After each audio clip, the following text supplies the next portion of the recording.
universe is governed by laws that do not care if you believe in them. Gravity doesn't ask for your opinion before it pulls you down. Thermodynamics don't seek your permission before they burn you out. But there's a law more fundamental than physics, and a debt more certain than death. Imagine a crime so massive that it fractures the very foundation of existence. A rebellion against an infinite standard that creates a debt no finite being can pay. You are standing in the highest court in the cosmos, facing a judge who is perfectly, terrifyingly just. In this courtroom, there is no plea bargaining. There is no grading on a curve. Every action has a weight, and every violation of the infinite demands an infinite resolution. For thousands of years, humanity has been looking for a way to bridge the gap. We looked for a hero, but we found only bankrupt men. We looked for an umpire, but the chasm between holy and the mortal was too wide to cross. The legal deadlock was absolute until the judge himself stepped off the bench, until the creditor decided to pay his own fine, until the infinite decided to operate through the finite to execute the greatest legal masterstroke in the history of the universe. To understand the verdict, you have to understand the man. To understand God, you have to understand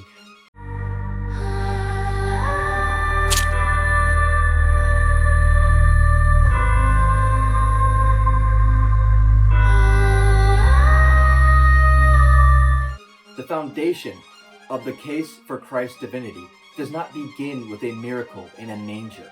It begins with the immutable nature of God's being. To engage critically with the text, one must first discard the sycophantic notion of a God who is merely indulgent. The moral law is not an arbitrary decree. It is the ontological effluent of his very being. Habakkuk 1:13 establishes the standard, stating that God's eyes are too pure to look on evil. He cannot tolerate wrongdoing. For God to be truly good, he must be perfectly just, as a judge who ignores a violation of the law is corrupt. Because God is immutable, as declared in Malachi 3:6, he cannot alter his character to accommodate human failure. The holiness of God is a total separation from evil. Much like 1 John 1:5 describes, God is light. In him there is no darkness at all. This moral perfection is the rock upon which existence is built. Deuteronomy 32 verse 4. God's justice is a natural, inevitable response to any deviation from his perfect character. If God were to abandon his justice, the moral fabric of the universe would dissolve. Now, the critic argues, if God is truly supreme, he must be above the law. By saying he must be just, you are subjecting God to a standard higher than himself. This is a category error. God is not subject to justice. Justice is the description of God. To ask God to be unjust is to ask God to cease to be God. We are dealing with a supreme jurist who must maintain the integrity of his own being. This establishes a legal framework before we can understand the Savior. We must understand the bench. Without this foundation of absolute justice, the cross is a random tragedy rather than a legal masterstroke.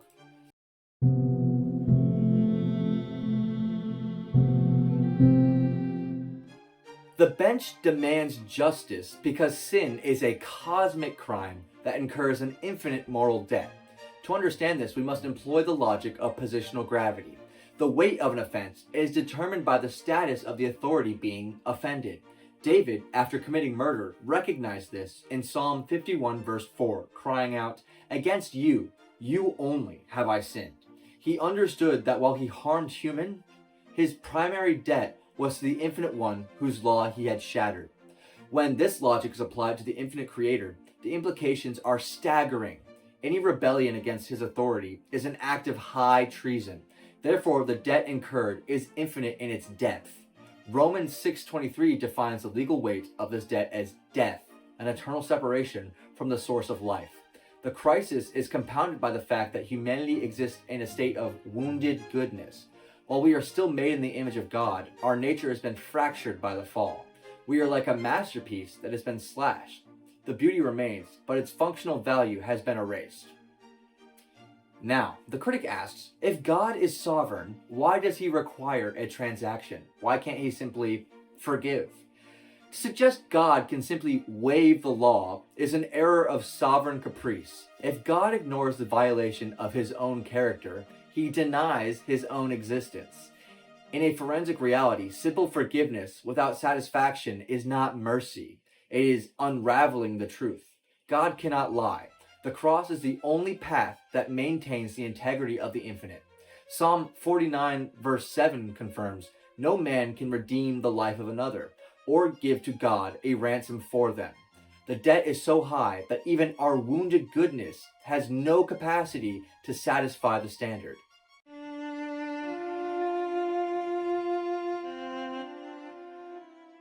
If we accept the reality of an infinite debt, we must search for a mechanism of reconciliation.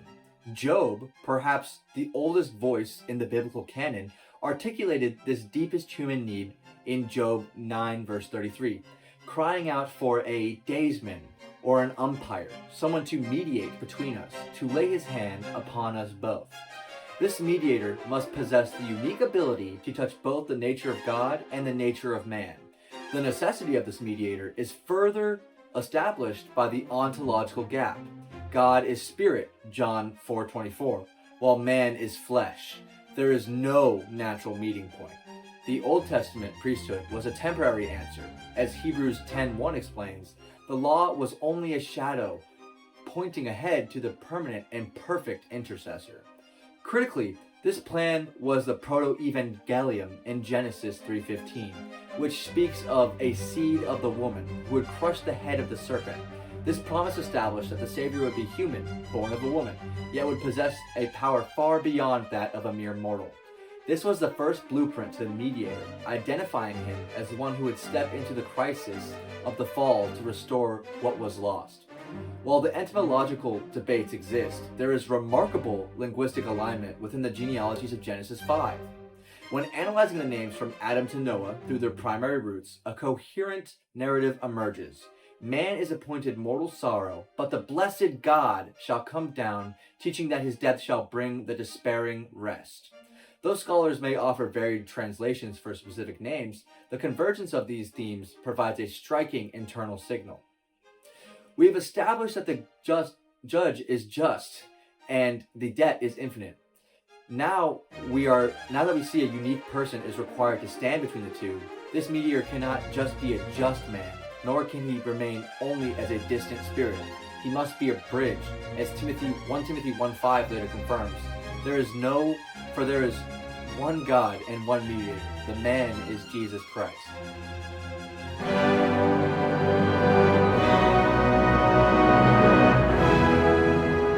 The Savior must be a man because justice dictates that a member of the human race must be the one to offer satisfaction for the dead. We look to the concept of Christ as the new Adam, as the head of a new humanity described in Romans 5. Christ does not merely represent individuals, he acts as the head of the mystical body. By bypassing the Adamic inheritance through the virgin birth, he qualifies as a clean head, who can legally sign a new covenant on behalf of a bankrupt race. However, the sacrifice must possess infinite value. Only a life that is divine in origin has the spiritual currency to offer infinite satisfaction. As Hebrews 9:14 notes, it is only through the eternal Spirit that Christ could offer himself unblemished to God. A mere man's act of obedience would only be a finite gesture. To pay the debt for billions, the act must be of infinite worth. This leads to the sinless requirement. Hebrews 4:15 confirms that Jesus was tempted in every way, yet he was without sin. The critic argues, if God becomes a man, he has changed. If he changed, he is not immutable. This is a doctrine of assumption, not mutation. The non-contingent Son did not undergo a mutation of essence, but an assumption of nature. He did not become less than God. He simply added the properties of man. Jesus is 100% of both. He must be God to offer a gift of infinite value, and he must be man to offer it on our behalf. He is the only bridge in existence that touches both shores simultaneously. The incarnation was a masterstroke of divine fitness. It was the most perfect way for God to remain just, and the one who justifies.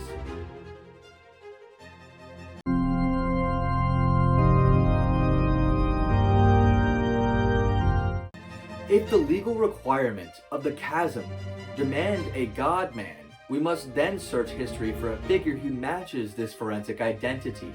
The Hebrew text did not merely predict a hero, it defined the Messiah through a specific set of divine attributes that no mere mortal could inhabit. Isaiah 9:6 provides the primary data point, declaring that the promised child will be called El Gabor, the mighty God. This specific title is used elsewhere in the scroll of Isaiah strictly to refer to Yahweh, leaving no room for a purely political interpretation. Beyond titles, the prophets established that this figure would possess a divine origin. Micah 5:2 declares that while the Messiah would enter the world in Bethlehem, his goings forth are from of old, from everlasting. In the Hebrew mind, everlastingness is the exclusive property of the Creator. By describing the Messiah's existence as preceding time itself, the prophet signals that the person entering the world is the same eternal being who existed before the world began. Now, the critic argues these are just honorifics. Jews never expected the infinite God to be physically pierced or wounded. Yet that is exactly what the text predicts in Zechariah 12:10. Records Yahweh himself speaking, declaring, "They will look on me, the one they have pierced." This identifying mark requires that God take on a physical form capable of being wounded. Furthermore, Daniel 7:13-14 presents a son of man coming from the clouds of heaven, a mode of travel reserved for deity, who receives universal worship. If the Messiah receives the worship that God declares, he will not give to another. Isaiah 42:8. Then the Messiah is God made manifest.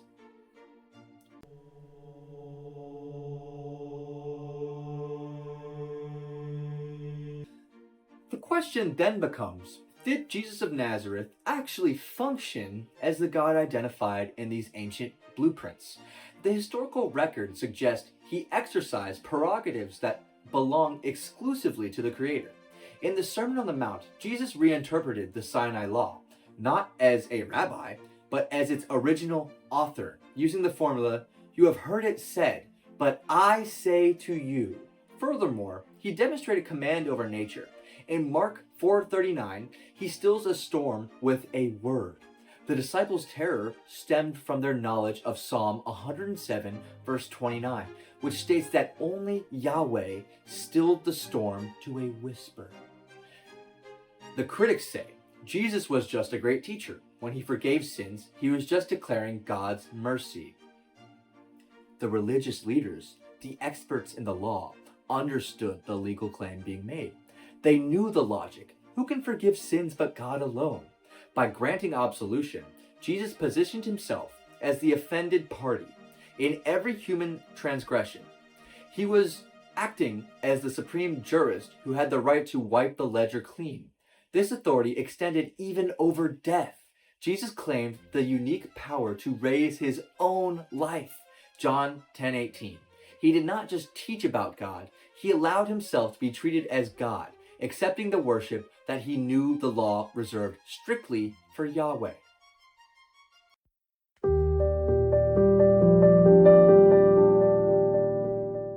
If Jesus possessed this identity, we must address why he often seemed to obscure it. This silence was not a denial, but a tactical necessity. Jesus was operating on a divine timeline to reach the cross at the hour of Passover, John 13:1.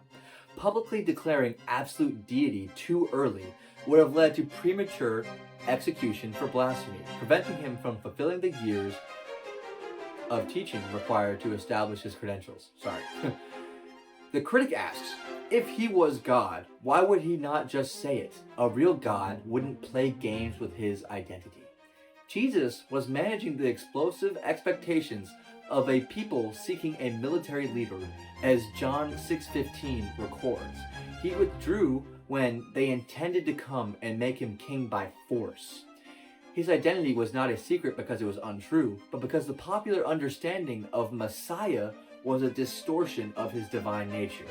Jesus uses parables as judicial blindness, so that his eventual condemnation would be based on a clear-eyed rejection of truth rather than a superficial misunderstanding. When the work was done, he finally stood before the high priest and declared, "I am."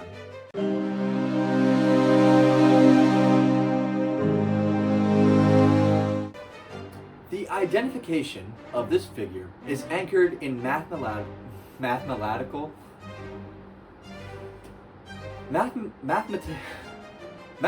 probability. Jesus fulfilled over 300 prophecies, many beyond his human control.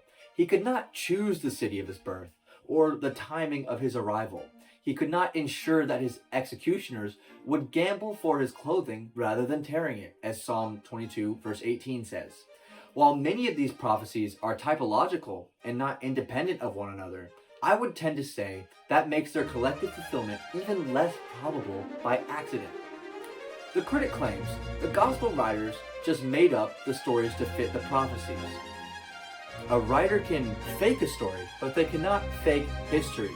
Jesus could not have manipulated the Roman Empire into a census or the invention of crucifixion. These external variables serve as forensic DNA. Crucially, the window of opportunity closed in 70 AD with the destruction of the temple. Prophecy required the Messiah to come to his temple. If the God-man did not arrive by then, the entire Old Testament system was nullified. Only the author of the story could step into the pages and match the description so perfectly.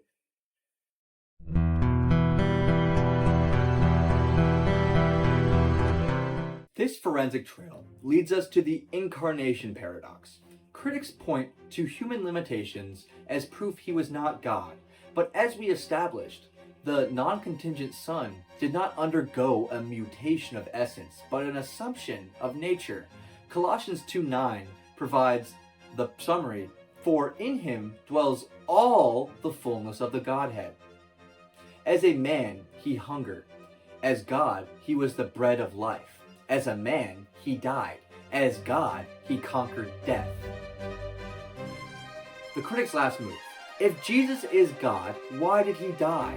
God cannot die.